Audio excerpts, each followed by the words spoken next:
I'd like to talk to you about the 6 most common poor leadership styles that I've seen over the last decade and a half as a coach. The first 3 are somewhat overlapping, but they're uniquely different as well. The first one being the micromanager. Now, I think we all know what the micromanager is, the person that gets into everything, goes past their leaders, goes 2, 3, 4 levels deep in the organization, has an opinion about everything, doesn't follow due process, doesn't allow people to engage and have their own creativity and own things themselves. They just get too involved in everything. A lot of times that's driven out of passion or knowledge, but at the end of the day, it disengages our employees, so it's not good. The second one is the authoritarian leadership style. Now, this doesn't have to be a micromanager where they go so deep, but it does mean that they're making all the decisions. Again, takes away the influence that their people around them have, which typically are going to be other leaders, and therefore it's going to disengage and dissatisfy the employees and the leaders around that kind of a leader. The third one is the know-it-all, right? The super smart brainiac, the one that has all the experience, the one that knows everything, right? Quite honestly, it can just be annoying to be around this kind of a leader because they always have to tell you how smart they are. Now, here's the deal. Leaders tend to be smart. People that rise to high levels of leadership tend to have a lot of knowledge. And this is good. It's a value-added, beneficial thing until they start to let everybody know it. And now everybody knows that that leader is the smartest person in the room.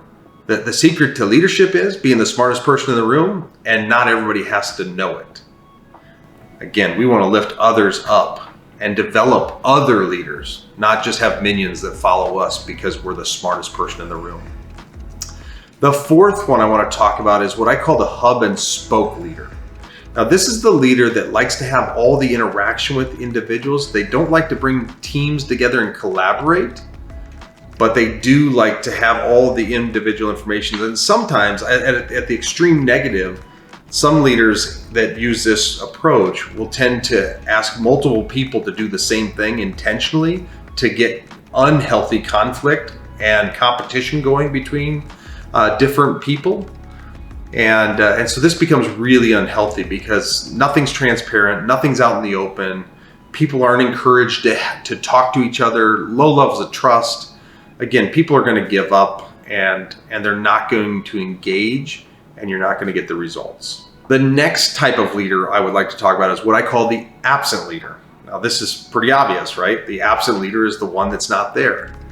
Sometimes leaders, they have something go on in their personal life, or they have a passion, or they have a certain part of the business they go after, or whatever. They just don't show up. And the absent leader is really tough because what's leadership there? It's to bring the group together, to drive forward, to have that common vision. And when you have a leader that's not there, the team gets lost, feels lost, and there's energy and momentum lost. Again, resulting in disengaged employees and not moving down the path. And the last poor leadership style that I'd like to talk about that I've seen, and it's not so often, this is probably the most negative one, but it's also the least common one that I've seen, and that is the self-serving leadership.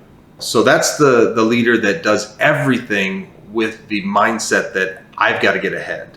This is the leader that will take credit for someone else's work.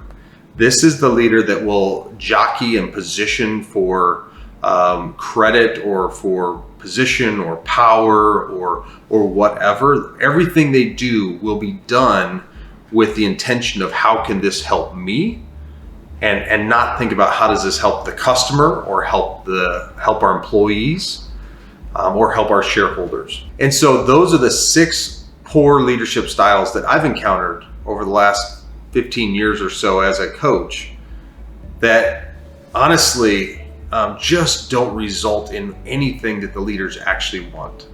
What do leaders want? We want to influence an organization to grow, to be vibrant, to be passionate, to achieve results, to make our customers happy, to add value. When we utilize these poor leadership styles, we get the opposite of what we actually want. So if you have experienced this, or if you have displayed this, I would encourage you, put that turd on the table and challenge that person, which may be yourself, to change.